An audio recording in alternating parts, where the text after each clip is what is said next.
Good morning, my dear students. Welcome back to our basic science class. So, hope all remember what we studied in the last class. What was that? The qualities of a good stove. നല്ലൊരു അടുപ്പിൻ്റെ ഗുണങ്ങൾ എന്തൊക്കെയാണെന്ന് പഠിച്ചു. And the techniques by which we can make the firewood stuff effective.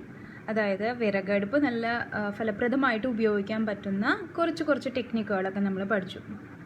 ഇനി page number 62-ൽ നമുക്കൊരു picture കാണാൻ സാധിക്കും. അതായത് ഒരു ട്രാഫിക് ബ്ലോക്കിൻ്റെ പിക്ചറാണ്.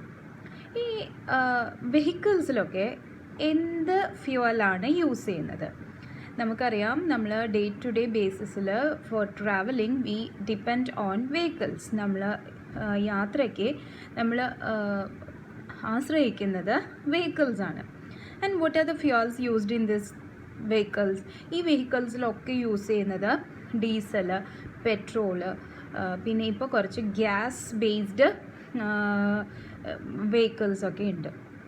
പിന്നെ വളരെ റെയറായിട്ട് ഇലക്ട്രിക് വെഹിക്കിൾസ് ഉണ്ട്. അപ്പോൾ ഈ വെഹിക്കിൾസൊക്കെ ഏറ്റവും കൂടുതൽ ഫ്യൂവൽ കൺസ്യൂം ചെയ്യുന്ന, അതായത് ഇന്ധനം ഉപയോഗിക്കുന്ന സന്ദർഭം എപ്പോഴാണ്? നമുക്കറിയാം, ഒരു ട്രാഫിക് ബ്ലോക്ക് അല്ലെങ്കിൽ ഒരു ഭയങ്കര കൺജഷനുള്ള സമയത്ത് നമ്മൾ സാധാരണ കേട്ടിട്ടുണ്ടായിരിക്കും വാഹനങ്ങൾ ഓഫാക്കി ഇടണം. പക്ഷെ സാധാരണ നമ്മുടെ നാട്ടിലൊന്നും വാഹനങ്ങൾ ഓഫാക്കി ഇടാറില്ല.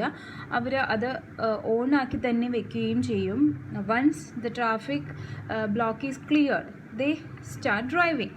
അപ്പോൾ പെട്ടെന്ന് ബ്ലോക്ക് മാറിയാൽ പെട്ടെന്ന് എടുത്ത് പോകാൻ വേണ്ടിയിട്ട് ആരും എൻജിൻ ഓഫ് ചെയ്യാറില്ല. അപ്പോൾ ഈ ട്രാഫിക് ബ്ലോക്കുള്ള സമയങ്ങളിലൊക്കെ വളരെ കൂടുതൽ ഇന്ധനം ഉപയോഗിക്കുകയാണ്. സത്യം പറഞ്ഞു കഴിഞ്ഞാൽ we don't want fuels at that time. നമുക്ക് ആ സമയത്ത് ഫ്യൂവലിൻ്റെ ആവശ്യമില്ല. എൻജിൻ ഓഫാക്കി ഇടുകയാണെങ്കിൽ ഫ്യൂവലിൻ്റെ ആവശ്യമില്ല. പക്ഷേ we keep the engines on that time also. Traffic ബ്ലോക്കുള്ള സമയത്തും നമ്മൾ ഓണാക്കി വെക്കുകയാണ്. So we need fuel. അപ്പോൾ ആ സമയത്താണ് ഏറ്റവും കൂടുതൽ ഫ്യൂവൽ ഇങ്ങനെ കത്തിപ്പോയിക്കൊണ്ടിരിക്കുന്നത്. അപ്പോൾ ഇപ്പോൾ നമ്മൾ പുറമെ നോക്കുകയാണെങ്കിൽ we can see lots of vehicles. എന്തുകൊണ്ടാണ്? ജനപ്പെരുപ്പം അഥവാ പോപ്പുലേഷൻ ഇൻക്രീസ്. നമ്മുടെ ചുറ്റുപാടും ആളുകളുടെ എണ്ണം കൂടി വരികയാണ്. അതിനനുസരിച്ച് ആവശ്യങ്ങളും നമ്മുടെ നീഡുകളും ഇൻക്രീസ്ഡ് ആവുകയാണ്.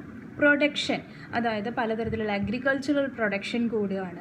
ഫാക്ടറീസുകൾ, വർക്കിംഗ് പ്ലേസുകൾ, ഇങ്ങനെയുള്ള പല സ്ഥാപനങ്ങൾ വരികയാണ്. കൺസ്ട്രക്ഷൻ വർക്ക് കൂടുകയാണ്. അപ്പോൾ ഇവിടേക്കൊക്കെ ആൾക്കാർക്ക് ട്രാവൽ ചെയ്യണം, പ്രോഡക്ട്സ് കൊണ്ടുപോകണം. അപ്പോൾ ഇതിനൊക്കെ വേണ്ടിയിട്ട് അൾട്ടിമേറ്റ്ലി വാട്ട് വിൽ ഇൻക്രീസ്? വെഹിക്കിൾസിൻ്റെ ഇൻക്രീസ് ഉണ്ട്. അപ്പോൾ പോപ്പുലേഷൻ ഇൻക്രീസ് അഥവാ ജനപ്പെരുപ്പമാണ് ഈ വാഹനപ്പെരുപ്പത്തിലേക്ക് നയിക്കുന്നത്. അപ്പോൾ ടീച്ചർ ചോദിക്കുന്നത് ഇതാണ്, ഈ വെഹിക്കിൾസിൽ യൂസ് ചെയ്യുന്ന ഫ്യൂവൽസ് നമ്മൾ പറഞ്ഞു, പെട്രോള്, ഡീസൽ, പിന്നെ ഗ്യാസുകൾ, ഇതൊക്കെ എല്ലാ കാലത്തും അവിടെ തന്നെ ഉണ്ടാവുമോ? എപ്പോഴും ഇപ്പം നമ്മൾ ഉപയോഗിക്കുന്ന അതേ ക്വാണ്ടിറ്റിയിൽ നമുക്ക് യൂസ് ചെയ്യാൻ ഉണ്ടാവുമോ? അതായത് എപ്പോഴും അതവിടെ ഉണ്ടാവുമോ എന്നാണ് ചോദിക്കുന്നത്. അപ്പോൾ ഈ തരത്തിലുള്ള ഫ്യൂവൽസ്, അതായത് പെട്രോള്, ഡീസല്, പിന്നെ ലിക്വിഫൈഡ് പെട്രോളിയം ഗ്യാസ്, ഇതൊക്കെ കുറേ നാൾ കഴിഞ്ഞ് കഴിഞ്ഞാൽ തീരും. ഒരിക്കലും അത് തീരാത്ത ഒരു ഇന്ധനത്തിൽ പെടുന്നതല്ല. അപ്പോൾ ഈ LPG, പിന്നെ പെട്രോള്, ഡീസലൊക്കെ നമുക്ക് കിട്ടുന്നത് പെട്രോളിയം പ്രൊഡക്ട്സിൽ നിന്നാണ്. അപ്പോൾ ഈ പെട്രോളിയം പ്രൊഡക്ട്സിനെ നമ്മൾ പറയുന്ന ഒരു പേരാണ് കൺവെൻഷണൽ എനർജി റിസോഴ്സസ്. എന്താ നമ്മൾ പറയുക? Conventional energy resources. അപ്പോൾ ഇതിനെക്കുറിച്ചിട്ടാണ് നമ്മളിന്ന് പഠിക്കാൻ പോകുന്നത്. അതായത് എല്ലാ കാലത്തും നമുക്കിത് കിട്ടുന്നതാണോ? എങ്ങനെയാണ് ഈ കൺവെൻഷണൽ എനർജി റിസോഴ്സസ് ഉണ്ടാവുന്നത്? ഇങ്ങനെയുള്ള കാര്യങ്ങളാണ് ഇന്ന് നമ്മൾ പഠിക്കാൻ പോകുന്നത്. We already discussed that it is from petroleum we get petrol, diesel and LPG etc. അതായത് നമ്മൾ മുമ്പേ പറഞ്ഞു, പെട്രോളിയത്തിൽ നിന്നാണ് നമുക്ക് പെട്രോളും ഡീസലും LPGയും ലഭിക്കുന്നതെന്ന് പറഞ്ഞു. So how this petroleum is formed? എങ്ങനെയാണ് ഈ പെട്രോളിയം ഉണ്ടാവുന്നതെന്ന് നമുക്ക് നോക്കാം. അതായത് വർഷങ്ങൾക്ക് മുമ്പ്, കോടിക്കണക്കിന് വർഷങ്ങൾക്ക് മുമ്പ് ജീവിച്ചിരുന്ന ജൈവ അവശിഷ്ടങ്ങൾ അന്നത്തെ കാലത്ത് എന്തെങ്കിലും പ്രകൃതി പ്രതിഭാസങ്ങൾ മൂലം മണ്ണിനടിയിൽ എന്താ പറയുക അകപ്പെട്ടു പോയിട്ട് കുറേ നാൾ കഴിയുമ്പോഴാണ് പെട്രോളിയമായിട്ട് മാറുന്നത്. അതായത് living organisms buried deep under the earth for millions of years due to some natural phenomena. എന്താണ് living organisms buried deep under the soil for millions of years due to some natural phenomena. അതായത് കുറേ വർഷങ്ങൾക്ക് മുമ്പ് എന്തെങ്കിലും പ്രകൃതി പ്രതിഭാസങ്ങൾ, natural ഫിനോമിനാസ്, അന്നത്തെ കാലത്ത് ഭൂമികുലുക്കോ ഫ്ലഡോ അങ്ങനെയൊക്കെ ഉണ്ടായിട്ട് അന്ന് ജീവിച്ചിരുന്ന ജൈവ ജാലങ്ങൾ, അതായത് ലിവിങ് ഓർഗാനിസംസ് മണ്ണിൻ്റെ അടിയിൽ പെട്ടുപോകും. Buried deep under the soil. കുറേ വർഷങ്ങൾ ഈ മണ്ണിൻ്റെ അടിയിൽ പെട്ട് അവിടെ തന്നെ കിടക്കുമ്പോൾ ഇറ്റ് ബിക്കം ഫോസിൽ. അതിനെയാണ് നമ്മൾ ഫോസിലുകൾ എന്ന് പറയുക. ഈ ഫോസിലുകളിൽ നിന്നാണ് we get the fossil fuels. അപ്പോൾ ഈ ഫോസിലുകളിൽ നിന്ന് ആണ് നമുക്ക് ഈ പെട്രോളിയം നമ്മൾ ഉൽപ്പാദിപ്പിക്കുന്നത് അല്ലെങ്കിൽ പ്രൊഡ്യൂസ് ചെയ്യുന്നത്. അപ്പോൾ ഈ ഫോസിൽ ഇന്ധനങ്ങൾ എന്ന് പറഞ്ഞു കഴിഞ്ഞാൽ ഇന്നോ നാളെയോ ഉണ്ടാവുന്നതല്ല. It need millions of years നമുക്ക് ആവശ്യമാണ്. കുറേ വർഷങ്ങളുണ്ടെങ്കിൽ മാത്രമേ ഈ ഫോസിൽ ഫ്യൂവൽസ് ഫോംഡ് ആവുള്ളൂ. അപ്പോൾ അതുകൊണ്ട് തന്നെ ഈ ഫോസിൽ ഫ്യൂവൽസ് പെട്ടെന്ന് തീരാനും ചാൻസ് ഉണ്ട്. അതായത് വളരെ വർഷങ്ങൾക്ക് മുമ്പ് ഉണ്ടായിരുന്ന ഫോസിൽ ഫ്യൂവൽസാണ് നമ്മൾ ഇപ്പോൾ യൂട്ടിലൈസ് ചെയ്യുന്നത്. അതുകൊണ്ട് തന്നെ this fossil fuels get exhausted easily. Exhausted എന്ന് പറഞ്ഞു കഴിഞ്ഞാൽ കഴിഞ്ഞു പോകും. എന്നാൽ it cannot be replenished also. അതായത് പുനഃസ്ഥാപിക്കാനും സാധിക്കില്ല. എന്താ നമ്മളപ്പോൾ പറഞ്ഞത്? വർഷങ്ങൾക്ക് മുമ്പ് അന്ന് ജീവിച്ചിരുന്ന ജൈവജാലങ്ങൾ, അതായത് living organisms, when they get buried deep under the soil due to some natural phenomenas, പ്രകൃതി പ്രതിഭാസങ്ങൾ മൂലം മണ്ണിൻ്റെ അടിയിൽ പെടുകയും കുറേ നാൾ കഴിയുമ്പോൾ അത് ഫോസിലായി മാറുകയും ചെയ്യുന്നു. It becomes fossil. And it is from this fossil we get the petroleum products. ഈ ഫോസിലിൽ നിന്നാണ് നമ്മൾ ഫോസിൽ ഫ്യൂവൽസ്, അതായത് നമ്മൾ ഉപയോഗിക്കുന്ന പെട്രോളിയംസ് പ്രൊഡ്യൂസ് ചെയ്യുന്നത്. അപ്പോൾ these fossil fuels get exhausted easily. പെട്ടെന്ന് കഴിഞ്ഞു പോകും. എന്താണെന്ന് വെച്ച് കഴിഞ്ഞാൽ നമുക്ക് ഇന്നോ നാളെയോ ഉണ്ടാക്കാൻ പറ്റുന്നതല്ല. It need millions of years. അതുകൊണ്ട് തന്നെ ഇറ്റ് ഗെറ്റ് എക്സോസ്റ്റഡ് ഈസിലി, കഴിഞ്ഞു പോകും. And it cannot be replenished also. Replenished എന്ന് പറഞ്ഞു കഴിഞ്ഞാൽ എന്താണ്? പുനഃസ്ഥാപിക്കാൻ പറ്റില്ല. അതായത് പെട്ടെന്നൊന്നും നമുക്ക് ഉണ്ടാക്കിയെടുക്കാൻ സാധിക്കില്ല. അതുകൊണ്ട് തന്നെ when we use this fossil fuels we should be careful. നമ്മൾ എപ്പോഴും ഫോസിൽ ഫ്യൂവൽസ് ആണ് യൂസ് ചെയ്യുന്നതെങ്കിൽ, അതായത് പെട്രോള്, ഡീസൽ, ഗ്യാസ് ഇങ്ങനെയുള്ള സാധനങ്ങൾ ഉപയോഗിക്കുമ്പോൾ വി ഷുഡ് ബി കെയർഫുൾ. അതായത് ആവശ്യമില്ലാത്ത സമയത്ത് എന്താ പറയുക, എൻജിൻ ഓഫാക്കി ഇടാനും. അതായത് നമുക്ക് മാത്രമല്ല ഫോസിൽ ഫ്യൂവൽസ് ആവശ്യം, ഇനി വരുന്ന generations also need these fossil fuels.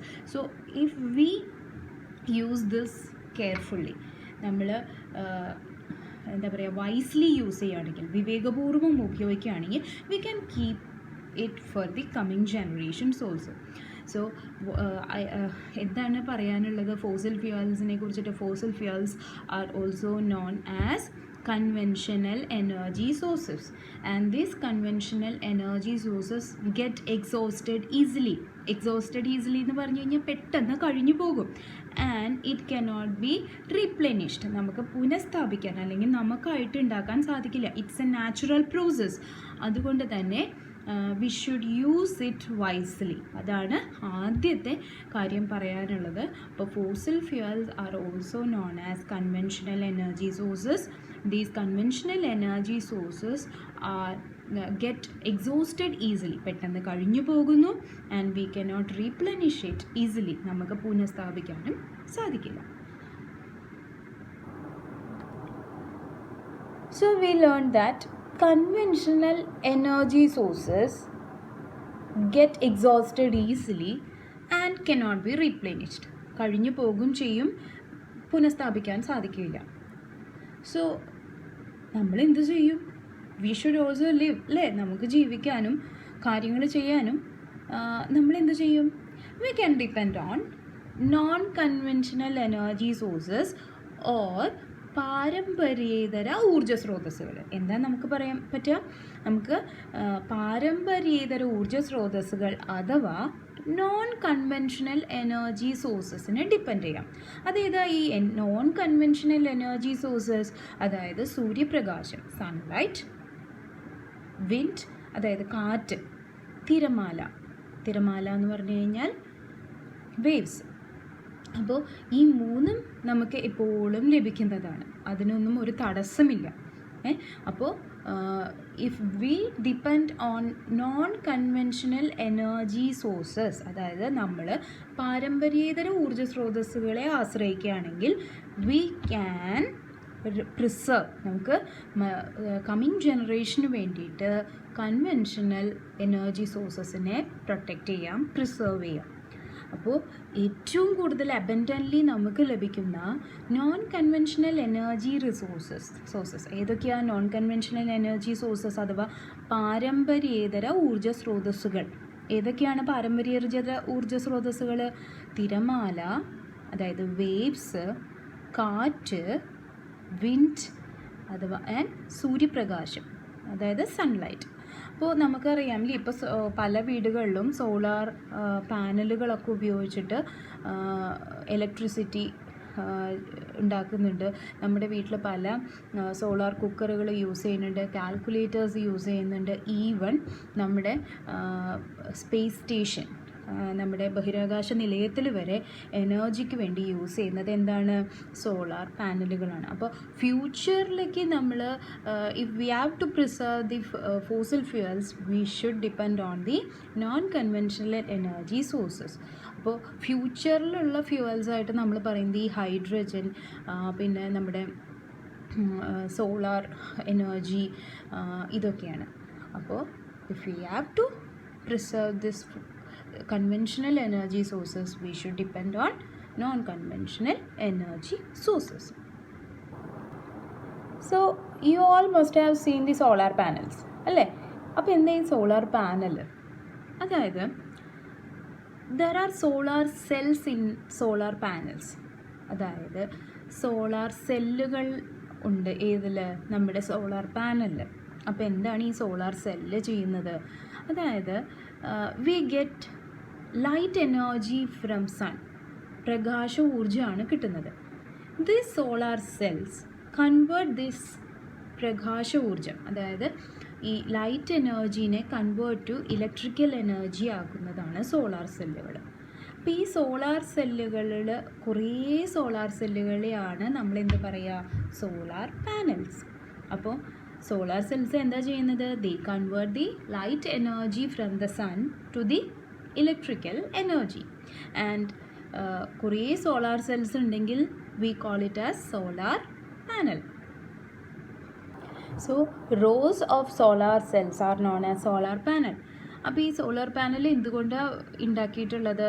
ഈ solar panels are made of silicon വെച്ചിട്ടാണ് ഉണ്ടാക്കിയിരിക്കുന്നത്. So what are the benefits of using solar panels, അല്ലെങ്കിൽ സോളാർ എനർജി യൂട്ടിലൈസ് ചെയ്യുന്നതുകൊണ്ട് നമുക്ക് എന്ത് ബെനിഫിറ്റ് ഉള്ളത്? നമുക്കറിയാം, when there is A traffic block, ഒരു ട്രാഫിക് ബ്ലോക്കുള്ള സമയത്ത് നമുക്കറിയാം ഭയങ്കര പുകയായിരിക്കും അവിടെ. ഇറ്റ് കോസസ് എയർ പൊല്യൂഷൻ, അതായത് നമ്മുടെ വായു മലിനീകരണത്തിലേക്ക് അത് നയിക്കും. പക്ഷേ ഈ നോൺ കൺവെൻഷണൽ എനർജി സോഴ്സസ് ഏതൊക്കെയാണ്? നോൺ കൺവെൻഷണൽ എനർജി സോഴ്സസ് അതായത് പാരമ്പര്യേതര ഊർജ്ജ സ്രോതസ്സുകൾ ഏതൊക്കെയാണ്? കാറ്റ്, തിരമാല, സൗരോർജ്ജം. ഈ പറയുന്ന സൗരോർജ്ജ പാനലുകളൊന്നും തന്നെ പൊല്യൂഷൻ, മലിനീകരണം സൃഷ്ടിക്കുന്നില്ല. അതുകൊണ്ട് തന്നെ പിന്നെ ഇത് കഴിഞ്ഞു പോവോ? ഇല്ല, എപ്പോഴും നമുക്ക് ലഭിക്കുന്നുണ്ട്. അപ്പോൾ compared to conventional energy sources they are എന്താ പറയുക, ദേ ആർ നോട്ട് എക്സോസ്റ്റിബിൾ, അതായത് അവ കഴിഞ്ഞു പോകില്ല. ആൻഡ് ലെസ് പൊല്യൂഷൻ, വളരെ കുറച്ച് മലിനീകരണമേ ഉള്ളൂ. അപ്പം മലിനീകരണം ഇല്ല എന്ന് തന്നെ നമുക്ക് പറയാം. So that are the benefits of using non conventional energy sources. അപ്പോൾ there is one more thing. എന്താണത്? നമ്മൾ വിൻഡ് മിൽസ് തമിഴ്നാട്ടിലേക്കൊക്കെ പോവുകയാണെങ്കിൽ, അതായത് കാറ്റ് കുറേയുള്ള സ്ഥലത്തേക്കൊക്കെ പോവുകയാണെങ്കിൽ വി മസ്റ്റ് ഹാവ് സീൻ നമ്മുടെ വിൻഡ് മിൽസ് കണ്ടിട്ടുണ്ടായിരിക്കും. അപ്പോൾ ഈ വിൻഡ് മിൽസ് എങ്ങനെയാണ് വർക്ക് ചെയ്യുന്നത്, നമുക്കൊരു ചെറിയൊരു വീഡിയോ കണ്ടു നോക്കാം.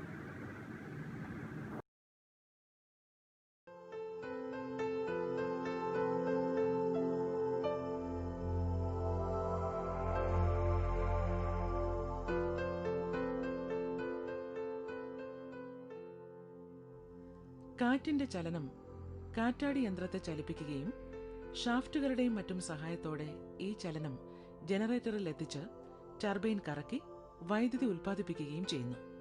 ഇങ്ങനെയാണ് കാറ്റിൽ നിന്നും വൈദ്യുതി ഉൽപ്പാദിപ്പിക്കുന്നത്.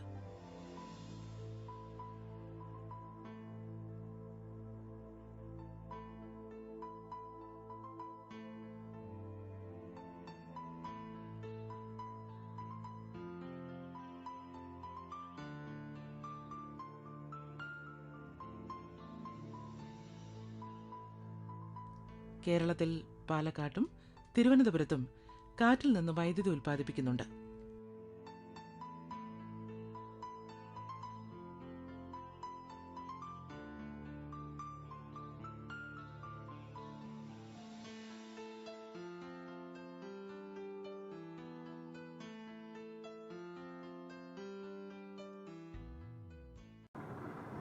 എല്ലാവരും വിൻഡ് മില്ലിൻ്റെ വീഡിയോ കണ്ടുല്ലോ.